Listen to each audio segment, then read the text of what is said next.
Hello friends, நம்ம favourite சீரியலில் அடுத்து என்ன சுவாரஸ்யமாக நடக்குதுன்னு பார்க்குறீங்க.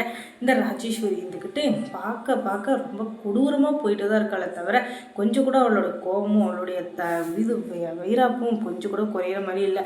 அதில் பழி வாங்குற எண்ணமும் யாரை போட்டு தள்ளலாம் அப்படின்ற எண்ணமும் இன்னமும் அதிகமாகிட்டு தான் இருக்க தவிர கொஞ்சம் கூட குறையவே இல்லை. அதுவும் யார்கிட்ட, நம்ம ராஜேஸ்வரி இருக்காங்கல்ல, அவங்களுடைய தங்கச்சி புருஷன், அதாவது நம்ம ரஞ்சிதாவோட அப்பா மனோகரவை கொலை பண்ணுற ரேஞ்சுக்கு போயிட்டா. அது எப்படின்னா, அவங்கள வந்து குடோனுக்கு சரக்கு எடுக்க அனுப்புகிறோம் அப்படின்னு சொல்லிட்டு பொய் சொல்லிட்டு கடைசியாக அவங்க கார் பிரேக் அப்படிங்க விட்டுறா. அது தெரியாமல் இந்த ரஞ்சிதா வந்துக்கிட்டு பரவாயில்ல, ராஜிமா வந்து என்னதான் என் அப்பா தப்பு பண்ணாரு அப்படின்றத கண்டுபிடிச்சிருந்தாலும் கொஞ்சமாச்சும் அவங்கள வந்து மதிக்கிறாங்க. அவங்களுக்குன்னு ஒரு வேலை சொல்லி அவர் வந்து கொஞ்சம் மரியாதையாக தான் நடத்துகிறாங்க. இருந்தாலும் இவங்களை நம்ப முடியாது அப்படின்னு சொல்லிட்டு ஒரு சின்னதாக டவுட் இருக்குது. ஆனாலும் என்ன பண்ணுறது, நம்ம ராஜிமாவாச்சே, அதனால் சந்தேகப்பட முடியாது இல்லையா. அதனால் சரி அப்படின்னு சொல்லிட்டு அமைதியாக இருக்காங்க. அதுக்கப்புறம் பார்த்தீங்கன்னா இவங்க 2 பேரும் காரில் வேகமாக போயிட்டுருக்காங்க. அதுவும் ரொம்ப டீப்பாக டிஸ்கஷன் பண்ணியிருக்காங்க. அதாவது அரவிந்த் என்ன கேட்குறாருன்னா, என்ன மாம்சு நீங்கள் அந்த வீட்டிலே இருக்கீங்க, எனக்கே இங்கே பக்கு பக்குன்னு இருக்குது, எதையாச்சும் கண்டுபிடிச்சிருப்பாங்களோ, ஒரு வேளை இதை தெரிஞ்சிருக்குமோ அதை தெரிஞ்சுக்குமோ அப்படின்னு சொல்லிட்டு எனக்கே படப்படன்னு வருது, உங்களுக்கு எந்த இதுவும் இல்லையா அப்படின்னு சொல்லிட்டு இவர் கேட்க, என்ன மாப்பிள்ள நீங்கள் சாதாரணமாக சொல்லிட்டீங்க, என் கஷ்டம் எனக்கு அந்த வீட்டில் இருக்கிற வரையும் ஏதோ அனலில் மாட்டின புழு மாதிரி அப்படியே பதன்னு இருக்குது, இதை கண்டுபிடிச்சிருவாளோ அதை கண்டுபிடிச்சிருவாளோ, இப்போ இதை சொல்லுவாளோ இப்போ அதை பண்ணுவாளோ அப்படின்னு சொல்லிட்டு ஒவ்வொரு நிமிஷமும் நினச்சி எனக்கு அப்படி வேதனையாக இருக்குது. ஏதோ ஒரு வேலையை சொல்லி வீட்டை விட்டு வெளியே அனுப்புறதுனால ஏதோ கொஞ்சம் நிம்மதியாக இருக்குது. அந்த வீட்டுக்குள்ளே இருந்தாலே எனக்கு படப்படனே வருது மாப்பிள்ள, நான் என்ன பண்ணுறது அப்படின்னு. ஓ, உங்களுக்கு அப்படி தான் இருக்கான்.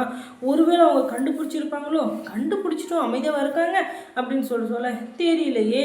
அவள் வாயை திறந்து எதனா சொல்லிட்டா கூட பரவாயில்ல, ஏதோ சொல்லிட்டாலே அப்படின்னு சொல்லிட்டு அமைதியாக எல்லாம். ஆனால் அவள் வாயவே திறக்க மாட்டேங்கிறா. அப்படியே ஒரு இந்த தவளையை முழுங்கின பாம்பு எப்படி இருக்கும் அது மாதிரி அப்படியே ஒரு வச்சிருக்கா. அதை பார்க்க எனக்கு ரத்த கண்ணீர் தான் வருது அப்படின்னு சொல்லிட்டு இவர் சொல்ல, சரி மாமா விடுங்க, என்ன பண்ணுறது அப்படின்னு சொல்லிகிட்டே இருக்கேன். அப்படியே அவங்களுக்கு ஒரு ஷாக்கான செய்தி. அது என்னென்னா, கார் பிரேக் பிடிக்கல. அதை பார்த்தேன் நம்ம அரவிந்த் இருந்துக்கிட்டு, ஐயோ மாமா என்ன மாமா இப்படி ஆயிடுச்சு, கிளம்புறதுக்கு முன்னாடி நீங்கள் நல்லா செக் பண்ணிட்டு வர மாட்டீங்களா, இப்படி பண்ணிட்டீங்களே அப்படின்னா, ஐயோ நானா வேண்டிக்கிட்டா வந்த மாப்பிள்ள, நானும் அவள் ஏதோ குடோனுக்கு போக சொன்னாலே, சரி வீட்டில் இருக்கிறதுக்கு வெளியே போகிறது சந்தோஷமே அப்படின்னு சொல்லிட்டு காரை எடுத்துன்னு வந்தேன். ஆனால் அந்த கார் பிரேக் பிடிக்காமல் போகணும் நான் நினச்சா பார்த்தேன், இல்லை வெத்தலையில் மை தடவியா பார்த்தேன், என்ன மாப்பிள்ள நீங்களும் புரிஞ்சுக்காமல் பேசுகிறீங்க அப்படின்னு சொல்ல, ஐயோ என்ன இருந்தாலும் சரி, நீங்கள் வந்து ஒரு டைமுக்கு 2 டைமு பார்த்து எடுத்துகிட்டு வந்துருக்கணும். அதை விட்டுட்டு பிரேக் பிடிக்காத வண்டியை கொண்டு வந்துட்டீங்களே, இப்போ நம்ம தானே அவஸ்தைப்படுறோம் அப்படின்னு சொல்லிட்டு பேசிகிட்டே இருக்கிறதுக்குள்ளே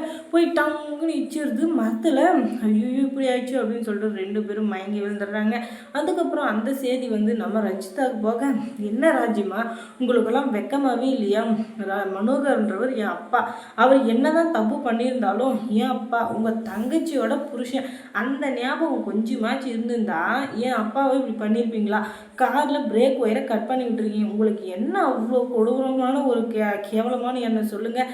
என்னதான் இருந்தாலும் நம்ம சொந்தக்காரங்களாம் ஆயிட்டாங்களே, அதனால் சொல்லி புரிய வைப்போம், ஏதாச்சும் தண்டனை கொடுப்போம் அப்படின்னு சொல்லிட்டு விடாமல் அவரை கொலை பண்ணுற அளவுக்கு போயிருக்கீங்க.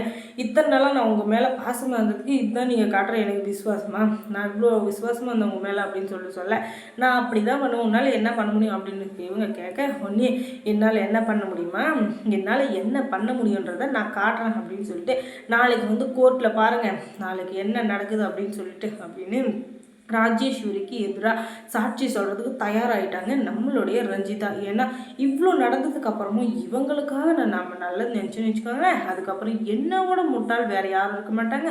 அதனால் இவங்களுக்கு சரியான பாடம் கற்றுக் கொடுக்கணும் அப்படின்னு சொல்லிட்டு இந்த ரஞ்சிதா முடிவு பண்ணிடுறா.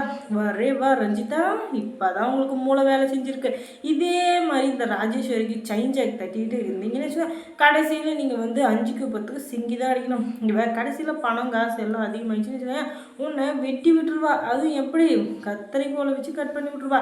இந்த அழுகி போன தக்காளியை யாராச்சும் கண்டுப்பாங்களா, அப்படியே கட் பண்ணி தூக்கி போட்டு போக மாட்டாங்க போகிற போக்கில், அந்த மாதிரி உன்னை நசுக்கி போட்டுருவா. இப்போவே உஷாராக கலந்துக்கோ ரஞ்சிதா அப்படின்னு சொல்லிட்டு அவளுக்கு ஒரு குட்டி அட்வைஸை கொடுத்துட்டு இன்றைக்கி இந்த எபிசோடை முடிச்சுக்கலாம். அதுக்கப்புறம் மல்லி சீரியலில் என்ன சுவாரஸ்யமாக நடந்திருக்கும் நீங்கள் தெரிஞ்சுக்கணுன்னா நம்ம சேனலில் சப்ஸ்கிரைப் பண்ணுங்கள். அதோட பக்கத்தில் இருக்க அந்த பெல் ஐக்கானையும் கொஞ்சம் கிளிக் பண்ணி விடுங்க. தேங்க்ஸ் ஃபார் வாட்சிங்.